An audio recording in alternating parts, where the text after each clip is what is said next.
শেখ হাসিনা যা করছে এরকম কোন সরকারে কেউ করতে পারবে না, আর ওইটা না।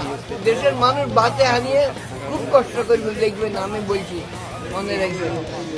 আবার শেখ হাসিনা দেখায় গরিবের টাকা মারি খায়, বিদেশে হলাই আছে, হাতার নামে কেস আছে। ইংলিশের আনছে এক দেখায়, আরেক দেখায় যেটা ইংলিশের আনছে। এই দেশে এত বুদ্ধিজীবী শিক্ষাজীবী আছে, এইগুলো চোখে দেখে নাই। এই ঢাকায় যেতে নিয়ে বসেছে তো জায়গায় ঘর উঠে দিতে হাসি নাই গরিব মানুষের বা মধ্যম শ্রেণীর পরিবারের। এরকম কোন সরকারের পাইত না, আর দিত না। করি কিন্তু মানুষে আমার তুমি আমলি করেন তোর ধরবো, আমি মারিয়া লালি তো আমি শহীদ হব, বাসে দেখলে আমি গাদি। কিন্তু আমি ভয় করি না, আর্মি টার্মি কেউ ভয় করি না। আমি রোডে গান এটা বলি, আল্লাহর রহমতে।